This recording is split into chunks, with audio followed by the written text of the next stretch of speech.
일단 그 질문지능이라는 책에 대해서 소개와 더불어서 뭐 관련된 자기소개 좀 부탁을 좀 드리겠습니다. 네.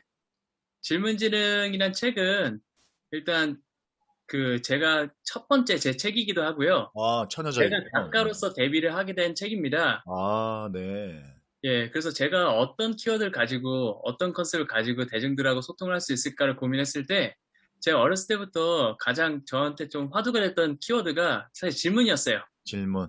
예. 그러니까 어렴풋하게 어렸을 때부터 질문을 잘하면 음, 그 질문을 예리하게 하면 그 예리한 답을 얻게 되고 음, 질문을 잘하면 그 잘한 질문을 통해서 얻어가는 답도 있고 음, 약간 이런 일련의 경험들이 있어서 음, 질문을 잘하면 음, 똑똑해지는구나. 질문을 잘하면 내가 원하는 것을 얻을 수 있겠구나. 질문을 잘하면 내가 모르는 것을 알게 되겠구나. 음. 이런 식으로 어렴풋하게 그런 막연한 개념 같은 게 있었어요. 네. 근데 이제 이거를 제가 인문학적으로 이제 풀기 시작했던 게 벌써 한 5년 전이죠. 4년 전에 이 책을 음. 썼으니까요. 출간했으니까요. 네. 그때 이제 제가 인문학적으로 풀었던 방식은 다음 같았습니다. 일단 인류 역사에 있어서 수많은 인종들이 있고, 네. 사피엔스의 저자 유발 하라리에 네. 따르면 네. 현생 인류인 저희 사피엔스가 처음부터 현생 인류가 된 거 아니잖아요. 네. 이번에 뭐 오스트랄로피테쿠스부터 음, 별의별 인종들이 네. 있었죠. 네. 결국에 최종적으로 현생 인류는 저희가 됐어요. 네. 그 사이에 수많은 인종들 간의 경쟁이 있었고요. 네. 그러면 가장 크리티컬하게 우리 현생 인류 사피엔스가 전 지구를 장악하고 주인이 된 이유가 도대체 무엇일까 어, 했을 때 결론은 네. 우리는 언어를 통해서 생각하는 존재들인 거고 네. 따라서 생각이 바로 네. 키다라고 생각을 하게 되었습니다. 네. 그러면 여기서 이제 생각이란 게 도대체 뭘까? 그 음, 생각은 질문과 어떤 상관성이 있을까? 음. 약간 이에 대해서 또 파기 시작했어요. 네. 예, 또 관련돼서 논문도 읽고 관련돼서 서적들도 읽고 막 하다가 음, 제가 내린 답은 다음 같았습니다. 그 언어학자 중에 에드워드 인치 박사라고 있어요. 제가 네. 그의 말을 인용을 드리자면 네. 그분은 생각하기를 다음같이 정의를 했습니다. 네. 생각하기란 제가 이거 보면서 좀 읽어보겠습니다. 네. 네. 외우는 사람이 아니기 때문에 네, 좀 양해를 구할게요. 네. 네. 당연이었다면 당연히 외웠을 텐데 아, 네. 네, 좀 아, 그럼요. 하다 편하게. 보니까 네. 까먹게 되네요. 네. 네. 네. 네, 생각하기란 문제와 질문에 대해 탐구하고 음, 그것과 관련된 가능한 모든 정보를 통합시키고 답에 음, 도달하는 과정이다. 다시 한번 음, 말씀드리자면 음, 생각하기란 문제와 질문에 대해 탐구하고 음, 그것과 관련된 가능한 모든 정보를 통합시키고 답에 음, 도달하는 과정이다. 음, 음. 약간 박사들이 좀 말을 어렵게 하는 네, 경향이 그렇죠. 있잖아요. 그렇죠. 원래 그렇죠. 네, 그래서 논문이 다 그렇죠, 뭐. 괜히 네, 네. 네. 그래서 이거는 약간 논문용 정의라고 생각이 들고요. 음, 저는 그냥 단순하게 이렇게 정의를 해봤습니다. 생각이란 질문을 던지고 답을 추구하는 과정이다. 네, 그렇죠. 네. 그래서 생각이란 다른 말로 질문과 그 답 사이에 끊임없는 그 과정이라고 생각이 들었습니다. 네, 네, 네, 네. 그렇죠. 그래서 질문을 잘 던지는 것은 곧 생각을 잘하는 것이고요. 음, 그 좋은 생각을 하기 위해서, 혁신적으로 생각하기 위해서, 창의적으로 생각하기 위해서는 바로 혁신적이고 좋은 창의적인 질문을 던져야 된다고 생각을 했습니다. 음, 따라서 질문지는 바로 생각을 잘하기 위한 책이고요. 음, 그 생각을 잘하기 위해서는 질문을 잘 던져야 됩니다. 저는 이 음, 메시지를 던지고 싶었습니다. 음. 직장 내에서 이런 부분들을 어떻게 많이 활용을 잘 하고 계시나? 그러니까 예를 들면은 네, 이제 직장에서 반도체 네, 어떻게 보면 전문가로 공학자로서 네, 어떤 실질적으로 이 질문에 대한 부분을 잘 활용하고 계신가? 이게 아니면은 조직 네, 문화랑 이게 또 연관이 많이 있잖아요. 내가 어떤 예, 질문 자꾸 하면 뭐 이렇게 질문이 많아? 이렇게 예를 들면 네. 예, 네, 우리나라에서, 예, 어떤가요? 그쵸, 네. 그쵸. 일단, 기본적으로 제가 다니는 회사뿐만 아니라 대부분의 우리나라 조직에 있어서 질문하면 숙제받고, 그러니까, 질문하면 나대는 것 같고, 그렇죠. 질문하면 좀 튀는 것 같고, 그러니까, 아직도 그런 문화가 좀 있습니다. 그러니까, 예. 왜냐면 회사의 그 수직적인 그 분위기 때문에 그러니까, 질문을 할 수 없는 상황도 있고요. 예, 근데 그러니까. 그 남을 바꿀 수는 없지만, 제 자신은 바꿀 수 있잖아요. 음, 그래서 저는 최대한 음, 질문을 활용하려고 노력하는 게, 음, 저한테 맡겨진 일이 있으면, 음, 어, 이게 전부인가? 이게 음, 최선인가? 음, 그리고 혹시 이렇게 되면 어떻게 될까? 혹시 음, 다른 결과 얻지 않을까? 하고 가장 중요한 거는 제가 이제 제가 이제 담당하는 직원들이 좀 있는데요. 음. 이제 질문을 받잖아요. 네. 쓸데없는 질문하지 마라. 이런 얘기 안 하고, 그 오. 질문이 왜 그럴까? 음. 그 질문이 과제가 될 것 같은데, 음. 그거를 파보면 어떻게 될까? 음. 그리고 그거를 어떻게 넌 답을 할래? 어, 음. 왜 그 질문을 했어? 이런 음. 식으로 해서 계속 그 오픈 마인드로 질문하는 거 받고, 음. 최대한 그 질문을 살려서, 그 질문이 있다는 건 그 사람이 그거에 대해 호기심을 갖고 있다는 거거든요. 그렇죠. 그렇죠. 그것만 답으로 유도할 수 있게끔 리더인 제가 이끌어 줄 수만 있다면, 음. 그건 자체로 엄청나게 스스로 발굴한 과제가 되는 거거든요. 네, 이런 그럼요. 식으로 많이 활용하려고 노력하고 있습니다. 좋습니다. 좀 더 본질적으로 들어가서 우리 유 박사님이 뭐 직장 생활이든 아니면 지금까지 일련의 삶 속에서 네, 가장 위대한 질문이었다라고 하는, 그러니까 본인이 생각할 때, 본인이 생각했을 때 부하 직원들이나 동료분들한테 던졌던 질문 중에 내가 생각할 땐 참 이 질문이 굉장히 무언가 표현하면 내 스스로 생각할 땐 크기가 있는 질문이었다고 생각하는 그 질문, 혹은 반대로 누군가가 우리 유 박사님한테 이러이러한 뭐 혁신적인 리더가 던졌던 혁신적인 질문도 좋고요. 그런 질문에 사례가 있다면 한두 네. 가지 얘기해 주시면 좋을 것 같은데요. 예. 일단은 그 즉흥적으로 질문해 주셔갖고 저도 네. 좀 생각을 한번 해볼게요. 네. 네네네. 그 약간 시간을 좀 버는 건데요. 네, 네, 좋습니다. 네. 일단 어, 제가 봤을 제 경험적으로 그냥 제 얘기를 할게요. 네. 네, 저 같은 경우에는 일단 왜라는 질문을 연속적으로 하는 거. 왜, 왜? 네. 그래서 그게 저한테 좀 중요한 것 같아요. 음. 일단 저한테 중요한 질문들을 진짜 뽑아볼게요. 그, 말하면서 할 수도 있으니까. 그 약간 도요타 방식을 인용한 거 아닌가? 왜라는 네, 질문을 5번 던져서 네, 맞습니다.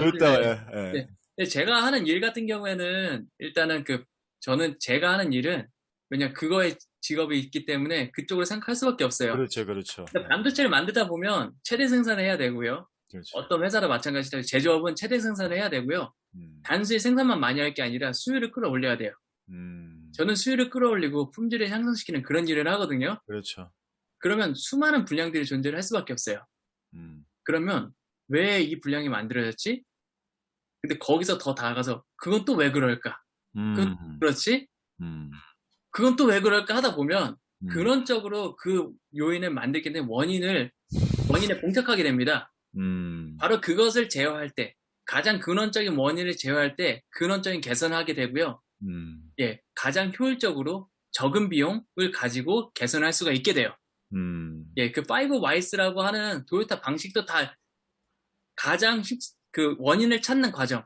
계속해서 왜 질문을 던져서 그렇죠. 근원적인 그 원인을 찾는 과정은 음, 매우 어렵다. 음, 그건 도요타의 그 책에서도 나오는 얘기예요. 음, 하지만 그것을 힘들지만 찾았을 때 음, 그를 통해서 얻게 되는 솔루션을 통해서 얻게 되는 그 비용, 그 결과는 가장 효율적이고 가장 적은 비용을 가지고 음, 극대화시켜서 개선할 수가 있게 되는 거예요. 예. 음, 근데 그런 측면에서 항상 왜 이런 질문들을 좀 많이 하는 편인 것 같습니다. 제 네. 아, 직업병이에요. 어쩔 수가 없어요. 예. 아니요. 당연히 네, 그럴 수 네, 있죠. 예, 공학자로서. 네.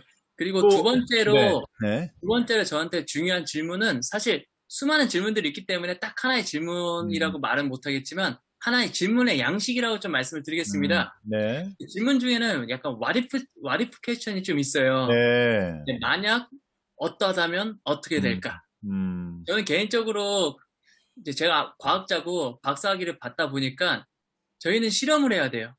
어떤 생각이 있으면 그 실험을 증명을 해야 되고요. 음, 우리가 과학이라고 하지만 우리가 현대 과학이라고 말하는 것은 칼 포퍼가 만든 그 음, 과학학자 칼 포퍼 그 네, 박사가 만든 음, 그 현대 과학의 철학적 음, 원리 약간 음, 여기서 나온 거거든요. 네, 우리는 우리는 항상 어떤 팩트를 얘기할 때 칼포퍼에 따르면 이것은 사실이다, 이것은 진짜이다 라고 말을 할 때 항상 반증 가능성을 열어두거든요. 네, 언제까지나 반증 가능성을 두고 음, 나는 팩트라고 얘기하지만 음. 다음에 반증이 되면 그건 폐기가 되고 또 그렇겠죠. 계기가 되는 거예요. 네, 그렇죠. 하지만 오랜 세월 동안에 음. 반증을 견디고 살면 이것은 앞으로 바뀔 수 있는 진리에 가깝지만 그렇죠, 그렇죠. 충분히 반증 가능성이 있는 그런 개연성이 있는 음, 사실에 불과하다 음, 하는 거고, 과학을 하는 입장에서는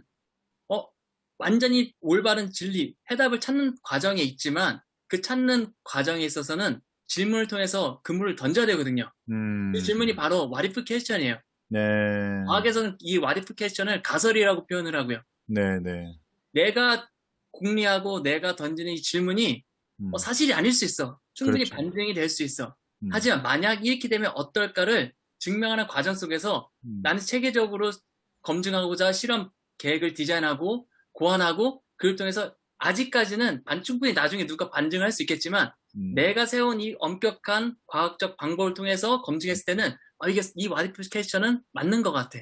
음, 예, 예를 들어서 저는 이제 자연 모방 그런 나노 과학을 했습니다. 네, 네, 예, 그러면 어, 거머리가 피를 빨잖아요. 네, 근데 피를 빨게 될 때 헤파린이라는 물질을 내뿜기 때문에 피가 굳지 않고 계속해서 그 액체 상태의 피를 빨아먹을 수가 있게 됩니다. 네, 근데 저희 연구실에서 인공혈관을 만들고 있는 연구실이었기 때문에 음, 저는 그 자연을 보면서 약간 이런 와이프리케이션을 던져요.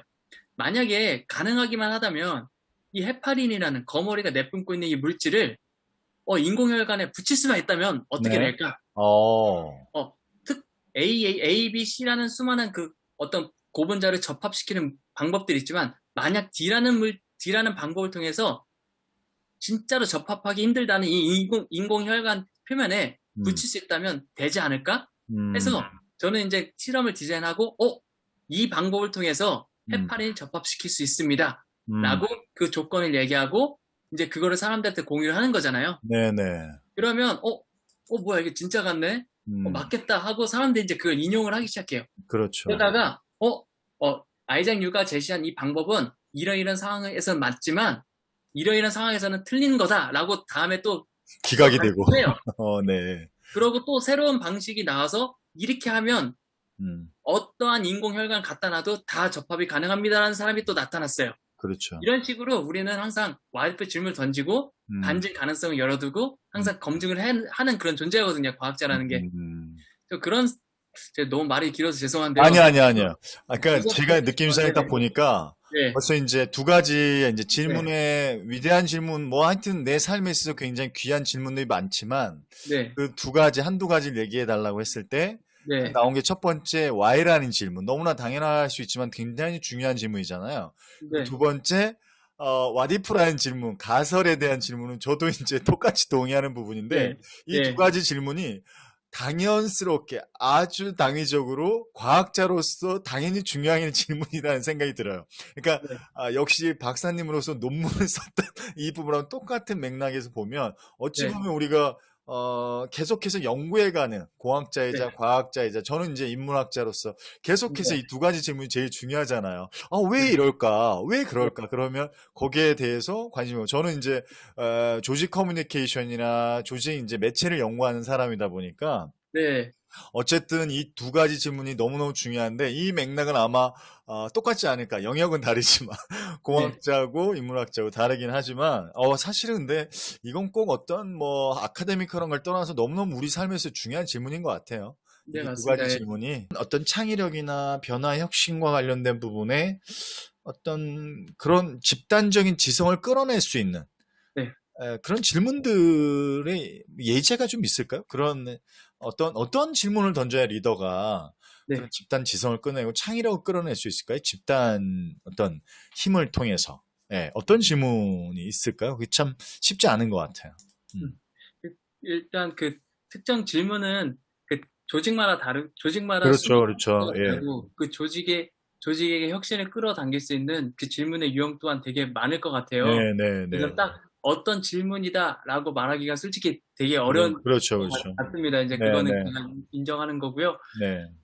일단 딱 이렇게 질문하면 창의력이 커져요. 좀 이렇게는 좀 말하기가 음, 쉽지 제 경험적으로 그럼요, 쉽지 그렇죠. 않은 것 네, 같아요. 네, 네, 네. 근데 이제 좀 그 질문해 주신 거에 대해서 제가 정확하게 답을 할 수 있을지는 잘 좀 네, 네, 모르겠지만 일단 네. 최선을 다해서 네, 답변을 네, 드리자면 네.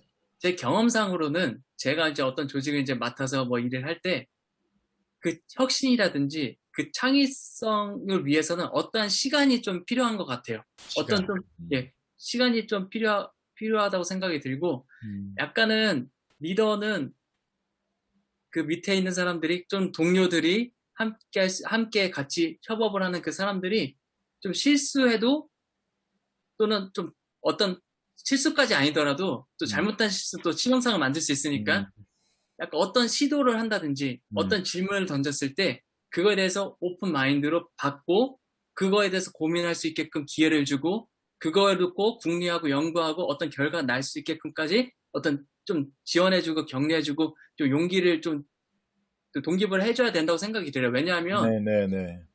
리더의 그러한 역할들이 저는 바닥에 매트를 까는 거라고 생각을 하거든요. 음, 바닥이 돌같이 제가 이제 사는 아파트가 만약에 돌이었다면 음, 제 자녀가 2명 있는데 네, 넘어져갖고 머리 깨지면 진짜 머리 붓고 멍들면 네, 절대 거실에서 이제 놀려고 하지 않을 거예요. 그렇죠. 넘어지면 아프고 치명상을 얻으니까. 음, 근데 매트를 깔고 넘어져도 다시 일어나서 도전할 수 있고 또 넘어질 수 있고 부담 없이 넘어질 수 있는 그 매트를 깔게 된 순간 걔는 안 아프네?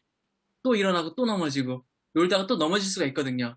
음, 그래서 혁신적이고 제 경험적으로 어떤 혁신적인 결과가 나고 그동안 정말 오랫동안 제가 있는 그룹, 제가 있는 팀에서 하지 못했던 것을 해내게 되는 순간은 같이 일하는 사람들, 저를 포함해서 같이 일하는 사람들이 이렇게 하면 어떻게 될까? 와리피케이션 던지죠. 이게 왜 그럴까? 남들 고민할 때 그래 그거 한번 파봐.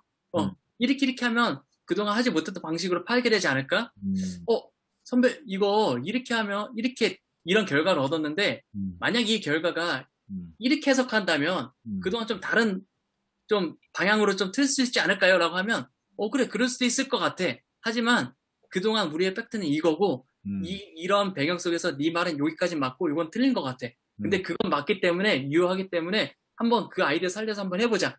하면 그 질문을 계속 발전시킬 거잖아요. 음, 그래서 항상 좋은 그런 식으로 계속 질문을 던지고 그 특정 꽂히는 정말 캐치한 그 질문이 나타나면 그 음, 질문을 가지고 계속 파고 그 딥다이브해서 그 질문을 계속 연구하고 하면 또 다른 질문이 나오고 또 음, 다른 파생된 질문이 나오고 하면서 음, 처음 그 정말 궁금했던 그 질문으로부터 음, 파생된 수많은 질문들이 음, 결국에 깊이 있는 어떤 답을 주거든요. 네, 그러한 배경 속에서 저는 창의성이 나온다고 보고 음, 창의성이 어떻게 보면 생각을 만들어내는 게 창이기 때문에 음, 창이란 정의가 생각을 만들어낸다는 거잖아요. 음, 그래서 질문을 하는 걸 주저하지 않게 하는 조직, 질문하는 걸 자유롭게 던지고 던진 질문에 스스로 책임지고 그 책임진 질문에 대해서 책임 있게 어떤 결과를 내게까지 도와줄 수 있는 음, 조직에서 음, 저는 어떤 창의적인 결과가 음. 나온다고 저는 일단 좀 믿고 있는 아, 편입니다. 네네, 그렇죠, 그렇죠.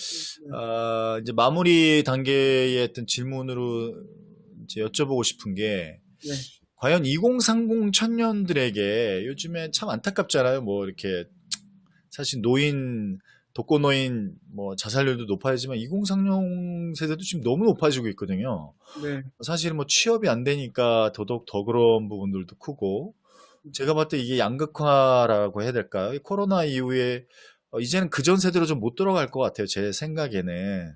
네, 뭐 이제 이건 과학자로서의 과학 윤리하고도 좀 연결이 될 수 있는 부분인데 네, 과연 이게 이제 성공은 있는지 성장은 있지만 도대체 이게 인간의 어떤 행복의 질과 연동이 됐을 때는 참 저는 물음표가 좀 있거든요. 네, 그래서 참 어찌 보면 안타까운 저도 상당히 코로나 때문에 영향을 많이 받는 예 네, 어찌 보면 교육 그쵸, 시장도 그쵸, 확 네, 줄어들었고 그쵸, 예 그럼요 이 타격을 자영업자 어제 엊그저께도 그 이제 저희 어머님 모시고 이제 식구들하고 이제 같이 식사를 하는데 네, 깜짝 놀랐어요. 그 마곡 쪽에 갔는데 임대가 너무 많이 붙어 있는 거예요, 임대가. 이게 예, 자영업자분들이 폐업을 너무너무 많이 하는 거죠. 실제로 뭐, 제 지인분들 중에도 이제 꽤 그런 숫자가 있고.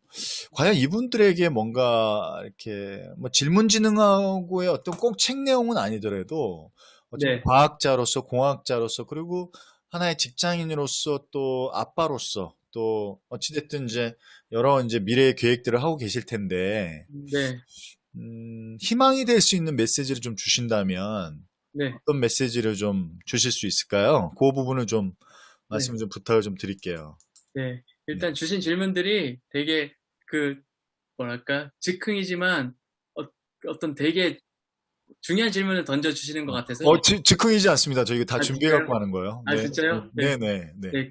네, 저는 이 질문을 이제 들으면서 일단 저는 이제 준비가 안 돼 있기 때문에 저는 아, 네, 일단 동시에 저는 진심으로서 이제 답을 네, 듣고 그럼요. 그게 제일 되게 좋은 것 중요하죠. 같아요. 네. 일단 관련해서 지금 즉시 이제 방금 그 질문 방금 들었으니까 즉시 그 머릿속에서 제 가슴속에서 바로 떠오르는 거는 일단 질문엔 답이 있는 것 같습니다. 아, 항상 그랬어요. 네.